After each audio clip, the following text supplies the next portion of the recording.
bonjour, c'est Eric Moukouna, donc l'un des administrateurs de ETEC ASBL. Nous avons organisé il y a quelques jours la conférence sur la gestion des déchets, une affaire de tous au Sultani, le 5 juin, la journée mondiale de l'environnement. Après les éléments qui sont passés, nous avons eu beaucoup de retours sur quel était l'objectif d'ETEC Environnement. Alors, ce petit message pour vous dire que je tiens d'abord à remercier les différents partenaires et les opérateurs qui avaient participé à cette conférence. Et nous allons essayer ensemble aujourd'hui de vous expliquer un peu plus longuement quel est l'objectif d'ETEC Environnement. Alors, il faut d'abord savoir qu'ETEC Environnement est un département de ETEC ASBL. Donc, vous connaissez ETEC ASBL au travers du funéraire, donc la nécropole. Vous connaissez peut-être un peu moins ETEC au niveau de sa direction agricole, puisque nous avons aussi effectivement développé ETEC Agriculture, qui permet d'être un centre de formation pour la gestion intégrée de l'exploitation agricole. Donc ça veut dire aussi bien au niveau pisciculture, élevage et culture maraîchère. Donc nous sommes encore effectivement dans une stade expérimentale, donc peut-être vous entendez moins parler, mais sachez qu'ETEC Agriculture existe aussi. Donc aujourd'hui, depuis maintenant un peu plus d'un an, nous avions mis en place en interne ETEC Environnement. Nous avons développé quelques partenariats avec l'extérieur, en Belgique, en Algérie, avec lesquels nous avons travaillé sur la problématique sur la gestion des déchets à Kinshasa. Alors aujourd'hui, fort des différentes expériences que nous avons eues, nous avons décidé de lancer le 5 juin 2019 officiellement la direction ETEC Environnement.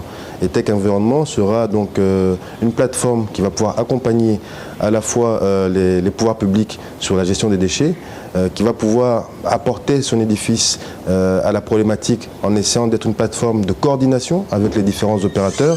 Ce que nous avons essayé de faire le 5 juin. Donc c'est une conférence qui a réuni que ce soit les sociétés, que ce soit les ONG, que ce soit les plateformes institutionnelles comme la Raskin, la FONAC, que vous connaissez peut-être un peu moins, la FONAC qui est le fonds d'assainissement pour Kinshasa. Donc nous avons essayé de mettre ensemble, dans la même pièce, les différentes énergies, parce qu'il y en a, même si effectivement la coordination peut poser problème, mais il y a des opérateurs qui œuvrent chacun à leur niveau sur la gestion des déchets, principalement dans le recyclage, un peu dans la collecte, mais nous avons pu recenser quand même plus d'une cinquantaine d'opérateurs, et c'est ceux-là qu'on a conviés à cette journée du 5 juin. Alors, effectivement, il y a eu plusieurs messages. Vous le suivrez lors des éléments condensés que nous allons partager avec vous tout à l'heure. Et je tiens à vous dire déjà que nous allons organiser le fin septembre, début octobre, une deuxième édition qui nous permettra de voir ce qui a été fait, parce que c'est des ateliers qui doivent être réguliers pour permettre de garder une bonne dynamique et mieux accompagner notamment le gouvernement provincial qui vient d'entrer en fonction. Et nous remercions d'ailleurs la collaboration et le haut patronage du gouverneur Gentini qui nous a fait le plaisir de nous accompagner dans cette conférence. Et j'espère que vous allez, au travers de cet élément, apprécier ce que nous avons pu faire et espérons que justement à la deuxième édition de fin septembre, début octobre, vous serez encore un peu plus nombreux. Alors en ce qui concerne le programme du jour, donc, nous avons 3 sous-thématiques. La toute première, il s'agit de réflexion sur la production et le tri des déchets. La deuxième sous-thématique, il s'agit de la réflexion sur la logistique, la collecte, le transport, etc. Et la troisième sous-thématique, il s'agit de la réflexion sur le traitement des déchets, ce qui concerne le recyclage, l'élimination, ainsi de suite. Nous aurons donc à réfléchir là-dessus. Le mot éco-citoyenneté peut être écrit de deux manières, en un ou avec un tiret, et est bâti sur l'assemblage de l'abréviation de éco pour écologie et du mot citoyenneté. Qu'est-ce que l'éco-citoyenneté? C'est la conscience d'appartenir à un territoire, terre, continent ou pays selon l'échelle, qui garantit son existence, ce qui explique pour lui des droits et des devoirs par rapport à l'environnement. Les réalités sur l'insalubrité à Kinshasa sont comme suit. Nous produisons 10 tonnes de déchets solides par jour, desquels on a 64% qui sont organiques, 14% plastiques, 22% qui sont autres, avec les gaz à effet de serre. Il n'y a en RDC que 4% de nos déchets qui sont recyclés. Mais j'aimerais nous inviter tous à vraiment poser des actes éco-citoyens. De la même manière que nous voulons aujourd'hui changer la mentalité dans notre pays, sur un aspect politique, sur un aspect économique. Nous devons de le faire sur un aspect environnemental, en posant des actes citoyens au quotidien. Que le voisin le fasse ou pas. En général, au Congo, on dit, est-ce que Yom Torobo Sambokoyo? Yom Torobo Sambokoyo. Alors j'aimerais que chacun dise au voisin, Yom Torobo Sambokoyo.